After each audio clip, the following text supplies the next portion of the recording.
The world remembers kings, conquerors, and empires, but heaven remembers men and women who walked by faith. After the apostles of the Lamb, God never stopped raising witnesses. They preached when it was illegal. They believed when it was dangerous. They endured when it cost them everything. This is heroes of faith, the true stories of believers whose lives proved that God is real. His power is timeless, and faith still changes the world. Kindly like, share, and subscribe, and let their faith strengthen you. The snow was falling in thick, silent sheets across the Siberian wilderness when a lone woman stepped off a train platform into the darkness. Behind her, the faint orange glow of cannon fire lit the sky. Ahead, 30 miles of frozen forest, wolves, and bitter cold that had already claimed the lives of hardened soldiers. She had no guide, no escort, no weapon. She had 2 battered suitcases, a fur coat with the sleeves cut out, and a god she was absolutely certain had not brought her this far to let her die in the snow. Her name was Gladys Aylward. And this was only the beginning.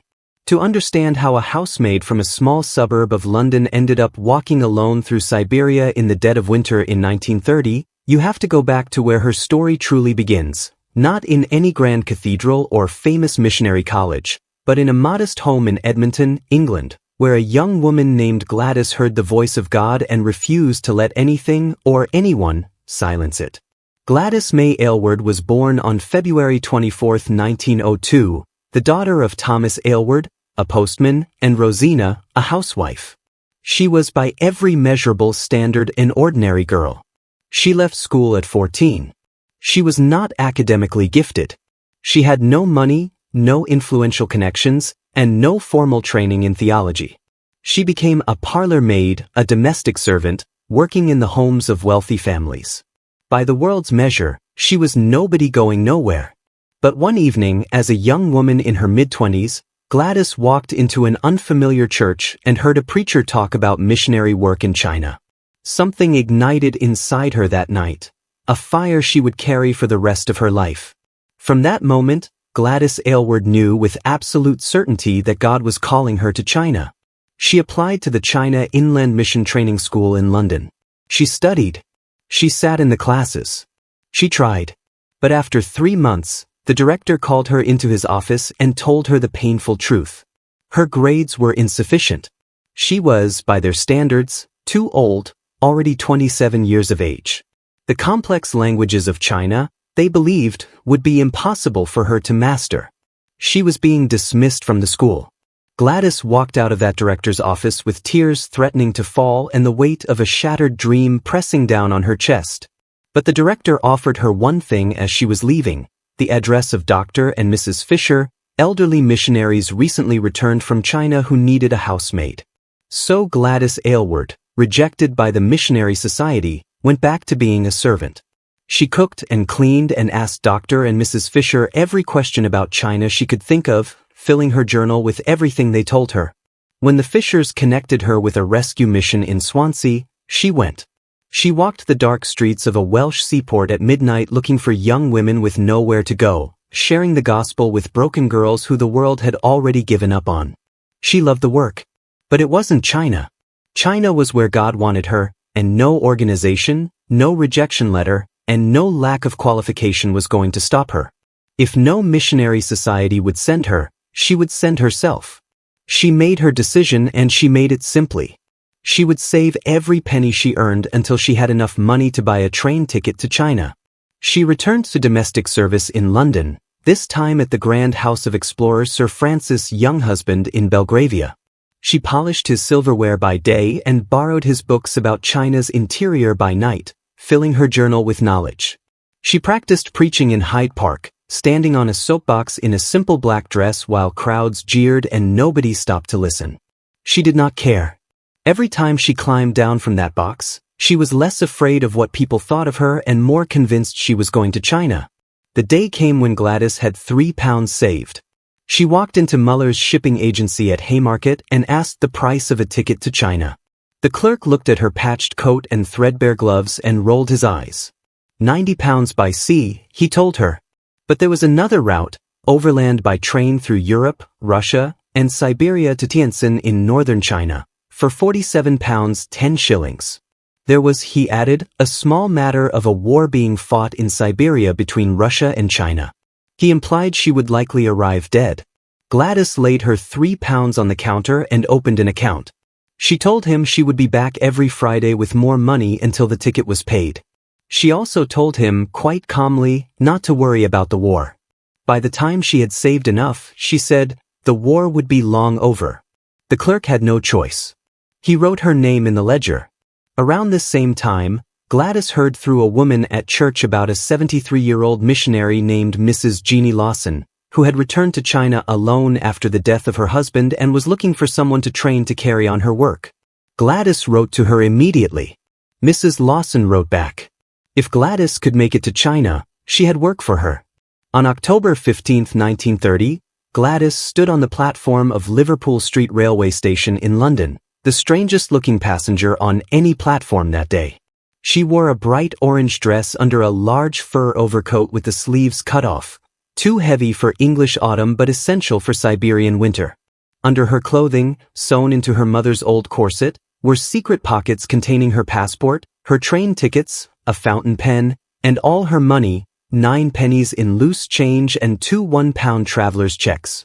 Her 2 battered suitcases held spare clothes, a bedroll, a spirit stove, and enough canned fish, baked beans, boiled eggs, and crackers to sustain her as long as possible.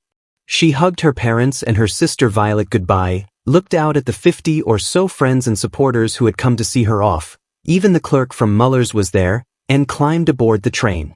She crossed the English Channel, boarded another train in Holland, and rolled through Germany, Poland, and Russia, watching the landscape change from rolling hills to mountains to the flat, frozen expanse of eastern Russia.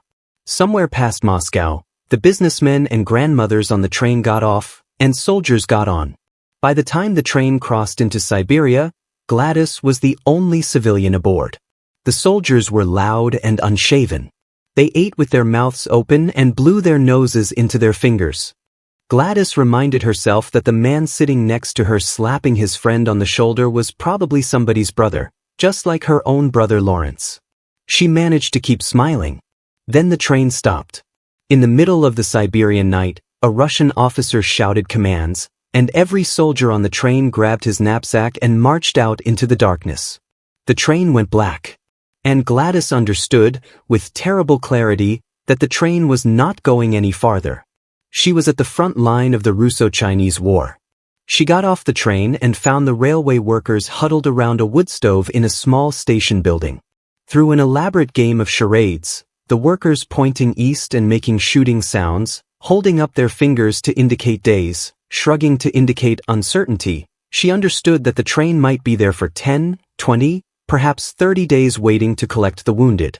There was no food for her. There was no invitation to stay. And so she picked up her 2 suitcases, stepped off the platform into the snow-covered darkness, and began to walk back up the railroad tracks toward Chita, 30 miles away, alone. The hours folded into each other. Her feet went numb. She began dragging her suitcases along the snow rather than carrying them. The cannon fire that had lit the sky eventually disappeared, and with it went the strange comfort of knowing other human beings were somewhere nearby.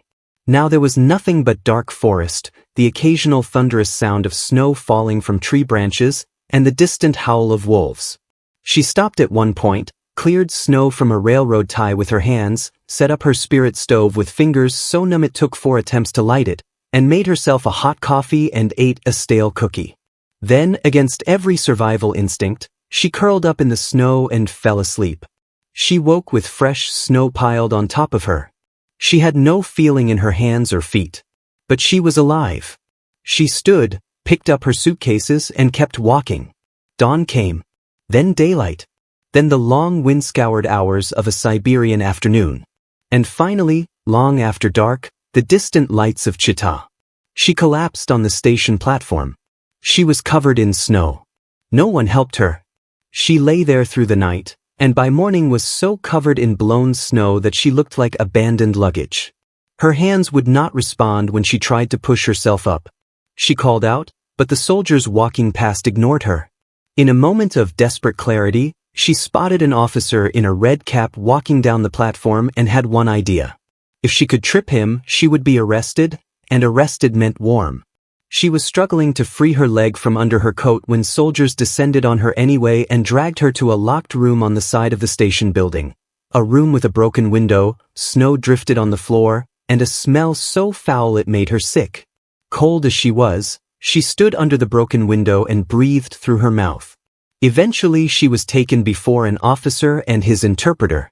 They stripped her to her underclothes looking for whatever might be hidden, chuckling at the maze of secret pockets her mother had sewn into her corset. The interpreter read her occupation from her passport and asked if she was a machinist. Gladys grabbed her Bible from the pile of her belongings and held it up, pressed her hands together in prayer, and said the word over and over, "Missionary. Missionary." The man looked confused. "Yes, machinery," he said. Before she could correct him again, the officers swept all her belongings into a box and walked out. Gladys sat down on a chair and wept. She was hungry, cold, exhausted, and alone in a room in Siberia, and the Russian officials now thought she was an expert machinist they could put to work in a factory. The next morning, against all expectation, she was handed tickets, escorted onto a train, and sent toward the port city of Vladivostok. It was not the direction she wanted. But she was on a train, and she was alive. In Vladivostok, she was installed in the tourist hotel, where a man who called himself an interpreter assigned himself as her permanent shadow, following her every move, never more than a few feet away. When she checked her passport, she discovered what they had done. The word missionary had been altered to read machinist. She was being held in all but name. The interpreter told her plainly that she had no reason to think she was leaving Russia. On her second evening, a teenage girl with long black hair brushed past her on the hotel staircase and whispered in perfect English, "Don't say anything and follow me." Gladys followed. In a darkened corridor, the girl told her she was in great danger, that foreigners had been taken to the interior never to be heard from again, and that Gladys must get her passport back at all costs. A knock would come at her door at midnight. She must go with the man who knocked, quickly and without questions. The events of that night read like the most dramatic chapters of scripture. The official came to her room first, leering, menacing, her passport in his hand, and Gladys snatched it from him, then screamed across the room, "You can't touch me. God will protect me." The official raised his hand to strike her. And then something stopped him. His hand froze in midair. As if guided by an invisible force, he lowered his arm, turned around, opened the door, and walked out. Gladys bolted the door with shaking hands and fell to her knees. 2 hours past midnight, a soft knock came. A tall man in an overcoat with his hat pulled low motion for her to follow. He led her down the stairs, past the clerk asleep at his desk, past the interpreter's empty chair, through the revolving door and into the pitch-black street. They walked along the sides of buildings, through potholes, over railway lines, until they reached the docks, where the girl from the hotel stepped out from behind a stack of crates. The man melted back into the shadows. Gladys never saw his face clearly.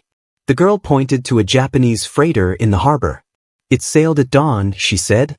"Get on it no matter what." Gladys had no money for the fare. But she walked into the dockside hut where the Japanese captain sat playing cards with 3 other men and told him she was a British citizen in danger and she had to be on his ship. When he asked if she had anything of value, she had forgotten about the 1 English pound note still tucked in the one secret pocket the Russian soldiers had missed. She told him she had nothing. The captain looked at her, at the sleeveless fur coat, the crumpled orange dress, the gloveless hands, and offered a solution.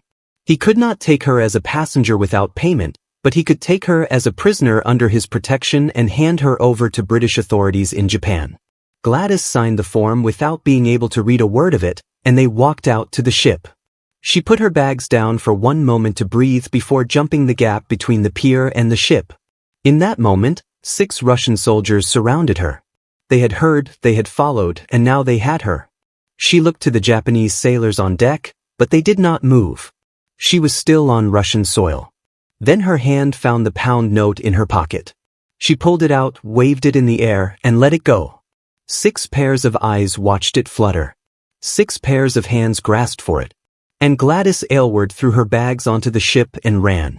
The captain gave the order to cast off. The soldiers yelled at the widening gap of dark water.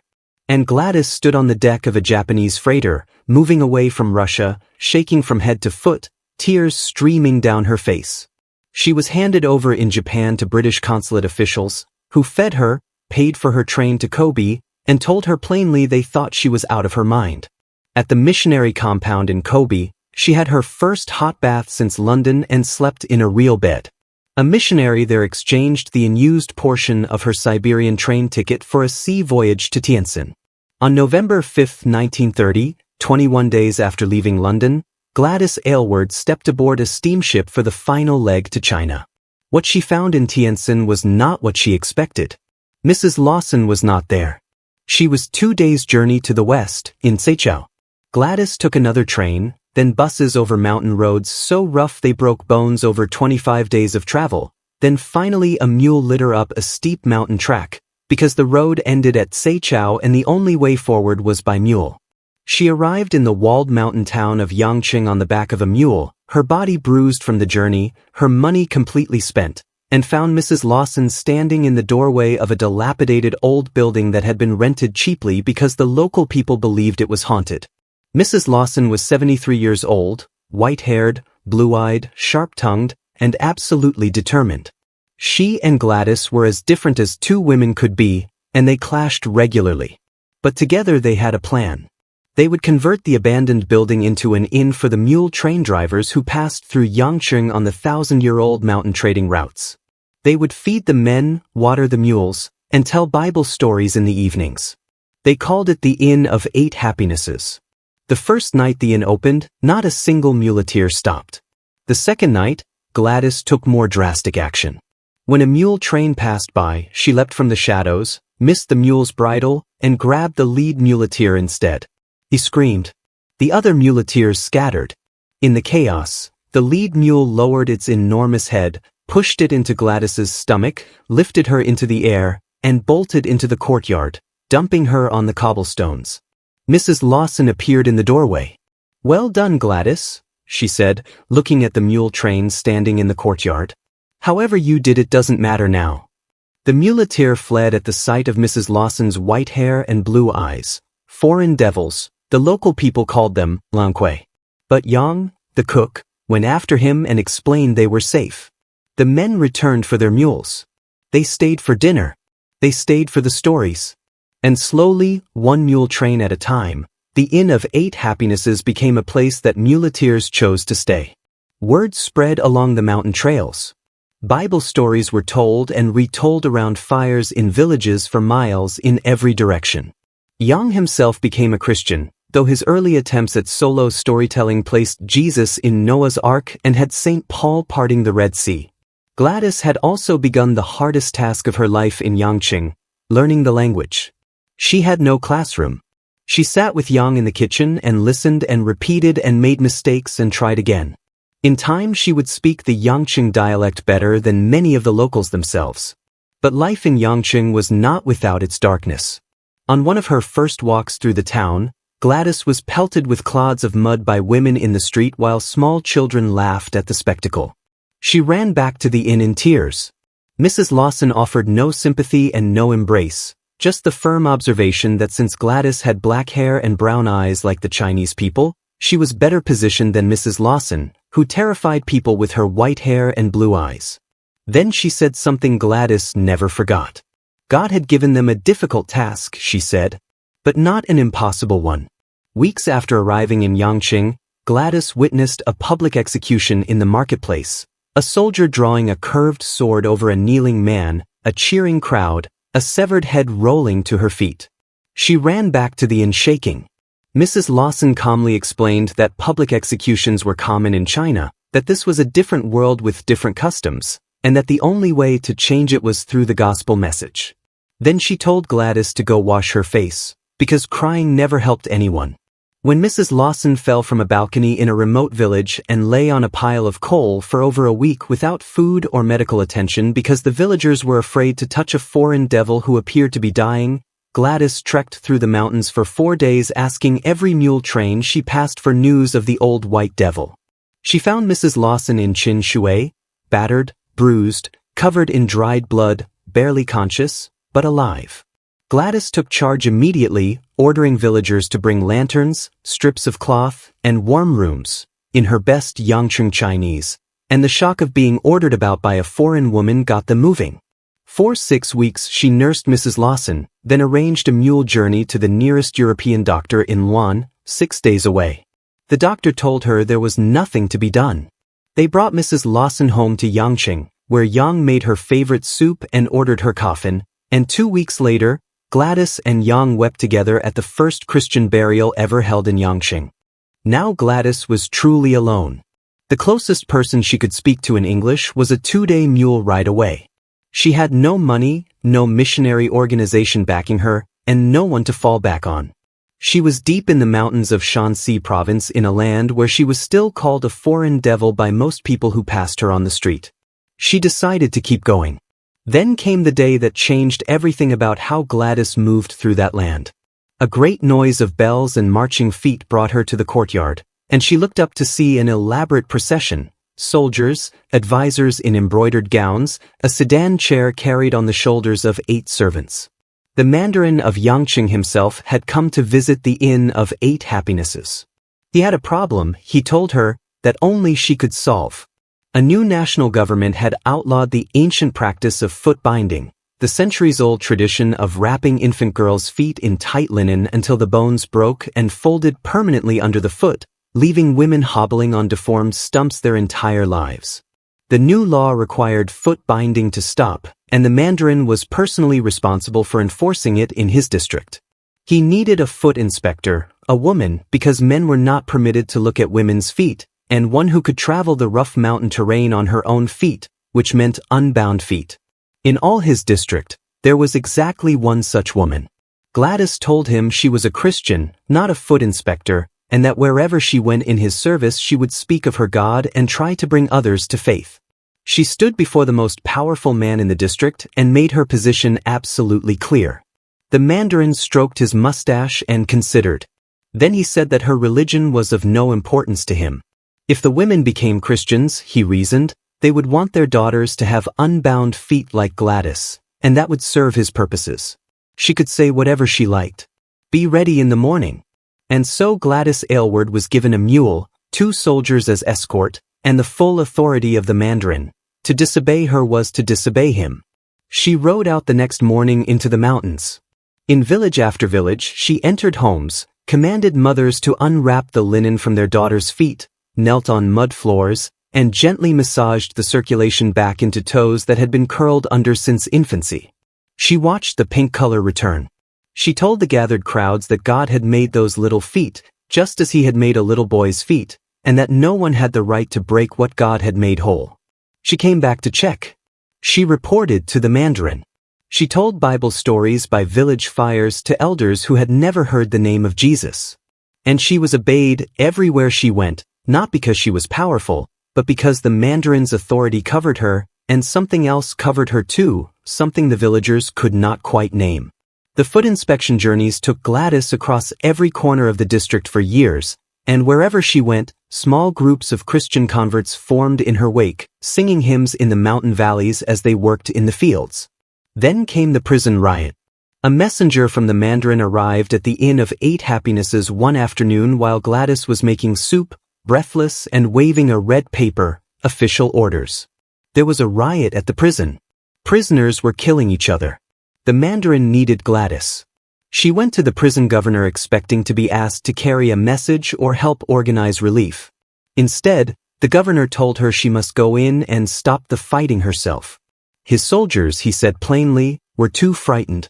There were murderers and robbers in that courtyard, killing each other with machetes. Gladys told him she was only a woman and would certainly be killed. The governor smiled. She was always telling everyone she had the living God inside her, he said. How could they kill her? She had a choice to make, and she knew it. If she refused, word would spread throughout the district that there was no living God in Gladys. If she went in, she could not predict what would happen. She told the governor she would go in. The iron gate opened just wide enough, and the governor pushed her through. It clanged shut behind her. A dark tunnel, 20 yards long, opened into the prison courtyard. Gladys stood at the entrance of the tunnel in the dark and could not move. Then slowly she started walking forward toward the screaming. She stepped into sunlight and saw the courtyard, blood everywhere, men lying dead and dying, a prisoner with a machete chasing a group of men scrambling over bodies to escape. The machete was raised above a crouching man's head when Gladys stepped out of the shadows and yelled, "Stop at once and give me that machete." The prisoner turned. His eyes fixed on her. The machete hung in the air. Then, without explanation, he let it go. It clattered to the cobblestones. Every man in the courtyard went still. And Gladys, with no weapon and no authority any human court would recognize, commanded the men to drop their weapons, come forward, and get into a line. They obeyed. She looked at the men before her, desperately thin, covered in open sores, crawling with lice, wearing rags. In that moment, instead of fear, Gladys felt grief. She understood in an instant why they had broken. They had been stripped of every shred of human dignity. Sitting with nothing to do, day after day, many starving because they had no relatives to bring them food. She told them she had come to find out what the problem was and would speak to the governor on their behalf, but first they would clean up this mess. They swept the courtyard and moved the dead. One prisoner, a Buddhist priest named Fong who had been sentenced to 8 years for alleged theft, came to her and apologized on behalf of the men. When the prison governor entered the courtyard, Gladys turned on him as well. It was no wonder the men had rioted, she told him. No wonder at all. She pointed at the rags Fong was wearing. These men needed something to do. Get them looms, she said. Let them grow vegetables. Let them grind their own grain and breed rabbits. And she had promised the men there would be no punishment for the riot. The governor agreed to both. Then Fong bowed to her deeply and called her a. It was some days before she learned that the words meant virtuous one. A Buddhist priest had looked at a Christian woman and called her the virtuous one. Gladys kept her word. She visited the prisoners every day, brought yarn for looms begged from local merchants, arranged a miller's wheel, taught the men to breed rabbits. Within months, every prisoner in Yangqing was warmly dressed, adequately fed, and occupied with meaningful work. The story spread across the district. From that point forward, the people of the mountains called her Aylward. She had by now also begun to grow a family. She had seen, on a street near the yamen, a filthy and starving child of about 4 or 5 years old in the possession of a traveling woman who offered to sell her. Gladys had no money for such things. She fished in her pocket and found a handful of copper cash coins, 9 pence in English money. She held them out. The woman said done, grasped the coins, and told Gladys to take the girl away. Gladys took the child's hand and walked back to the inn, only gradually realizing what she had done. She had, in a moment of compassion, become a mother. The girl was named Ninepence. She ate everything placed in front of her and within weeks had become a healthy, happy child who loved nothing more than finding other children in need. One afternoon, Ninepence came running into the courtyard and looked up at Gladys on the balcony. "Aywa," she called, "are you very hungry tonight? I found a boy outside and he is hungry. If I eat a little less and you eat a little less, we would have enough for him too." Gladys smiled and told her to bring him in. He became Less, named for the meal that welcomed him. Then came Boaboa, found wandering on a hillside outside the city wall. Then Francis, a refugee from the Yellow River floods. Then Lan Xiang, sent to Gladys by the Mandarin himself. In 1936, Gladys became the first foreign missionary ever to take Chinese citizenship, formally binding her life to the people and land she had chosen. Over those years in Yangqing, the Mandarin had become a genuine friend and a genuine questioner. He sought her counsel on important decisions. He asked her to start a school when the prison governor wanted his children educated. She did. He asked her to pull down the roof of the pagoda of the scorpion, which everyone else refused to touch for fear of releasing the giant scorpion trapped inside. Gladys and the Christians from Beichai-chuang pulled it apart without a second thought, and no scorpion appeared. Then came the clear spring morning in 1938 when the people of Yangqing heard a buzzing in the sky and ran outside to see 5 silver aeroplanes glinting in the sunlight, each wing bearing a red dot on a white square. The townspeople cheered. Children were lifted onto shoulders. Then the hatches opened and the black shapes fell. When the first one hit the ground, the sound was unlike anything Yangqing had ever heard. Bombs. Japanese bombs. Gladys was upstairs in the inn praying with new converts when a bomb struck the southeast corner of the building. The floor gave way beneath her. She fell to the floor below and lost consciousness. When she came to, she was pinned under beams and bricks. She yelled for help. An hour later she was pulled free, cut and bruised but with no broken bones. She drank water, stood up, and immediately began directing the effort to find the others who had been trapped upstairs. By lunchtime all of them had been pulled out alive. On the street outside, 9 villagers had been killed. Then came the march. The Japanese army was advancing. The Mandarin's Relief Committee, with Gladys as one of its members, made the decision to evacuate Yangqing. Everyone scattered to relatives and farms and hidden villages in the mountains. Gladys led a group of about 40 people, including her children and new converts, to the settlement of Beichai-chuang, where she had friends and where the caves used by herdsmen in winter were nearly impossible to spot from outside. She went back to Yangqing alone to scout the town one night and found herself trapped inside the walls during a gunfight between nationalist Chinese soldiers on top of the wall and Japanese soldiers with rifles and bayonets on the other side. She crept through shadows, lay flat on the ground, crawled to the west gate, peered through the crack, saw a wheat field 5 yards beyond the gate, waited for a hand grenade to be lobbed over the wall as a distraction, and sprinted through the gate into the wheat, hitting the ground face first and crawling on her elbows over rocks that tore at her skin until she was clear. That night, hiding on a mountain ridge above a gorge, she heard the sound of hundreds of boots on rocks below her, Japanese soldiers marching through the very trail she would have been on if she had not climbed to the high path. She spent the night in the crevice of a rock, pressed to stone, and in the morning walked back to the caves. The cave became a hospital. The sick and the wounded from surrounding villages found their way to eat. She nursed them, fed them, prayed over them, sent her children on errands, organized the Christian converts into caring teams, and made repeated dangerous trips back to Yangqing as circumstances allowed. Then came word that Madame Chiang Kai-shek had arranged for orphanages in Xi'an to receive the children Gladys had been caring for, now nearly 200, if Gladys could find a way to get them there. A man named Sin Penquang took the first 100 safely. Gladys waited for him to return for the rest. He did not come back. Weeks passed. The Japanese had captured him on the return journey and killed him. And Gladys's name had appeared in Time magazine. The American journalist Theodore White had tracked her down in Yangqing amid the orphans and bombing victims and new converts and written a story that was published around the world. The Japanese had read it. A poster went up on the walls of Seichao and Yangqing offering $100 reward for information leading to the capture, dead or alive, of Aylward, also known as the Small Woman. A nationalist soldier came to her room in the night with the general's letter ordering her to leave Yangqing with the soldiers. She read it, took a pen, wrote on the back of it, Chi Tao Tu Piu Tui, Christians never retreat, signed her name, and sent him away. Then the soldier came back and handed her the wanted poster. She stared at her own name. She sat alone in the dark with her Bible and asked God what she should do. Her finger found a verse in the book of Jeremiah. Flee ye into the mountains. Dwell deeply in the hidden places, because the king of Babylon has conceived a purpose against you. She had her answer. At first light she woke the children.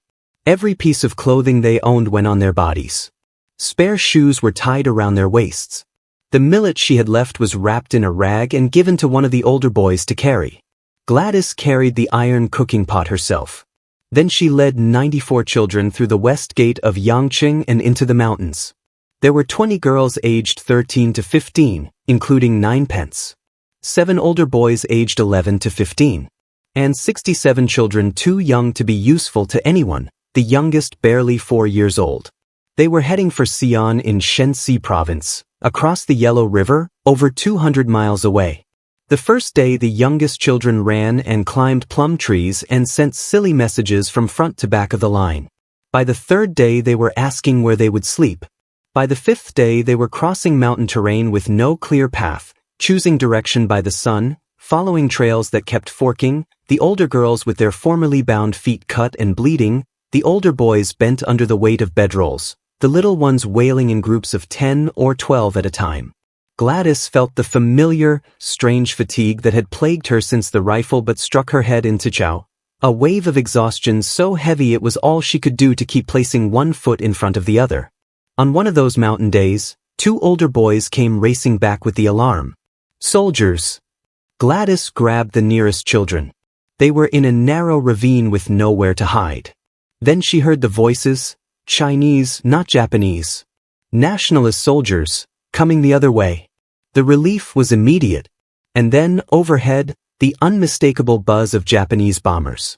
Every child and every soldier hit the ground under rocks and trees, the tiniest children pressed flat by the hands of older ones. The planes passed. No bombs fell. No machine guns opened up. They had not been seen. The soldiers shared candy and food from their knapsacks that night around a campfire, food the children of Shanxi had not tasted in months. It was the last meal Gladys allowed herself to eat her full share of. After 12 days of walking, the Yellow River glittered in the distance, and Yangqing felt like a different world. The children's shoes were gone. Their lips were cracked. The hymn singing that had carried them through the mountain silence had slowed to applaud. They reached the village of Yuanchu and found it empty, every family already evacuated across the river. An old man asleep under a tree told them what they already feared. There were no boats. They were too late. Gladys told him they were going to Xi'an. She gathered the children and marched them the rest of the way to the riverbank. For 4 days they sat by the Yellow River. The older boys went back to Yuanchu and found stale cakes and half-rotten millet, which Gladys boiled and ladled out to the youngest children. After that there was nothing. Gladys slipped in and out of consciousness on the bank. The children, in the logic of childhood faith, asked her why she could not part the river like Moses or walk on the water like Jesus. She had no answer, so she told them to sing. A nationalist soldier standing on the ridge above heard the singing of nearly 100 children. He came down to investigate. He radioed for a boat.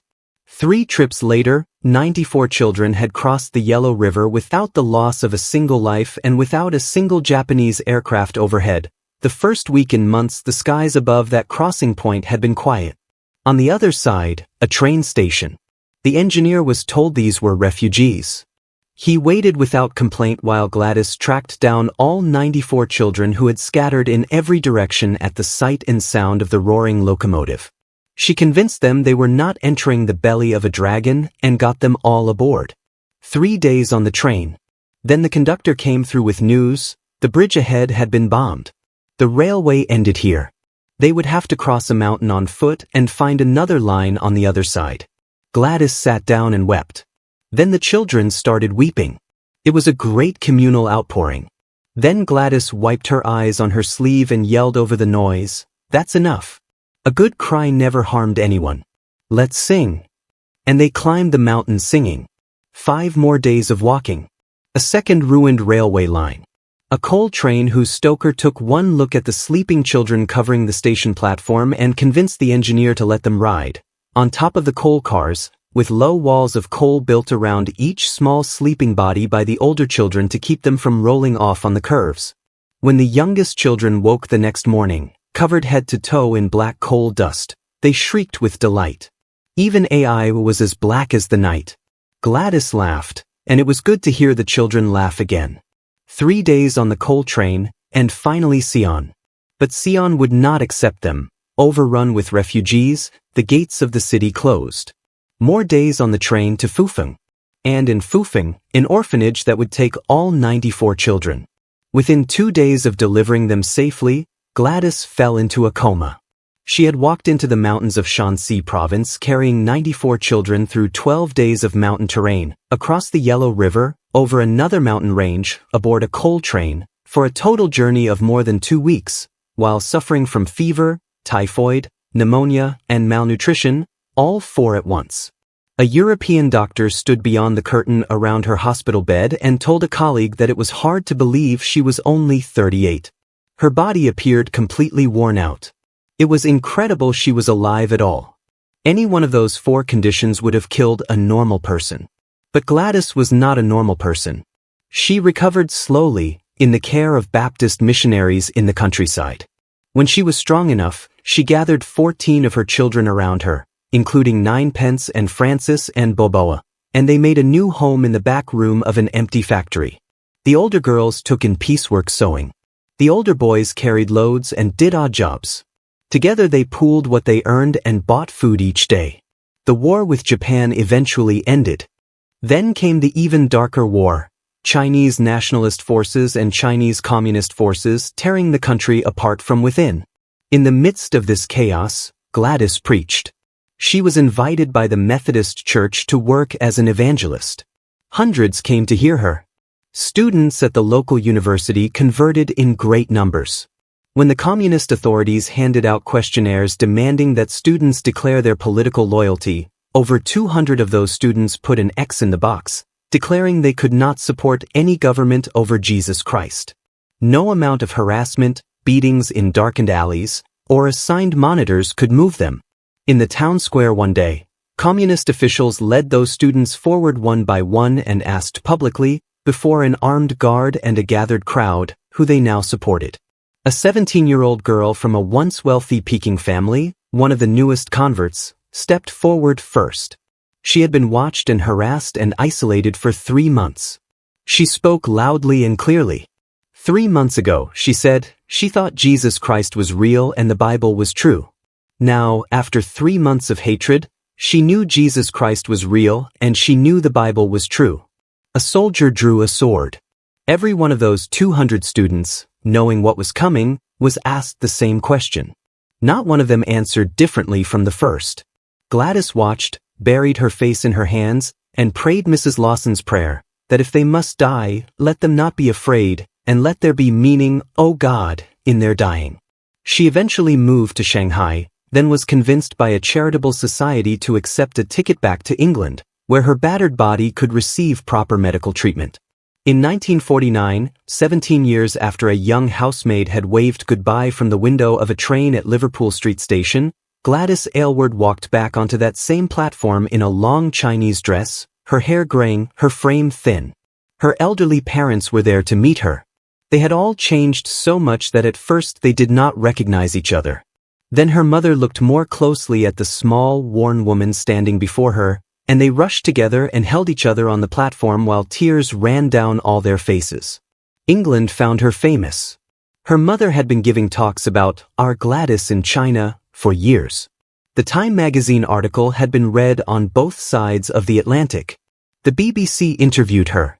A radio play was written, then a book, then a Hollywood film starring Ingrid Bergman, and the housemaid who had been turned away by the Missionary Society, who had walked through Siberia alone, who had stopped a prison riot with nothing but her voice and her God, became known to millions. She used every moment of it. She toured Britain and Europe asking Christians to pray for China. She met Queen Elizabeth. She helped Chinese refugees flooding into British port cities learn English and find their way. She wrote constantly to her children scattered across China and Formosa. But England was never home. In early 1957, Gladys boarded a ship for Formosa, the island of Taiwan, where many Chinese had fled after the communists took the mainland. There, as Aylward once again, she taught Bible studies, cared for babies, and traveled the island sharing the gospel until the last day she drew breath. On New Year's Day, 1970, 67-year-old Gladys Aylward went to sleep and did not wake up. Her heart had simply stopped. Beside her bed, sleeping quietly in a crib, was a newborn baby who had been abandoned and brought to Oda to be cared for. The baby had gone, of course, straight into her bedroom and straight into her heart. More than 1,000 people attended her burial service in Taipei. Her grave sits on a hilltop at Christ's College, and it faces toward the Chinese mainland, toward Yangqing, toward the Inn of Eight Happinesses, toward the mountains she crossed with 94 children singing hymns, toward the God who had always been enough. She had no credentials, no degrees, no wealthy backers. She was dismissed as too old, too slow, too unqualified. She had 3 pounds and a Bible and a God who had told her to go. She crossed Siberia alone in winter, escaped a communist trap by a pound note and a prayer, stopped a prison riot with her voice, walked 94 children across a war zone, and brought the gospel to people in caves and mountain villages who had never heard the name of Jesus. The lesson of Gladys Aylward is not that God uses extraordinary people. It is far more uncomfortable than that. The lesson is that God takes the people the world has already discarded, the people who failed the entrance exam and couldn't afford the sea voyage and were told quite firmly that they didn't have what it takes, and he walks with them through Siberia and over mountains and into prison riots and across rivers, and he makes them the virtuous one. She believed God when nobody else thought she had reason to. She went when nobody else thought she could make it. And because she went, thousands heard the gospel who would otherwise never have heard it at all. If the story of Gladys Aylward has stirred something in your heart today, please share this video with someone who needs to be reminded that God has never once been limited by what we lack. Like this video, share it as far as you can carry it, and subscribe to this channel so you never miss another story of the heroes and heroines of faith who walked this earth before us. And let us know in the comments, where in the world are you watching the story of Gladys Aylward from today?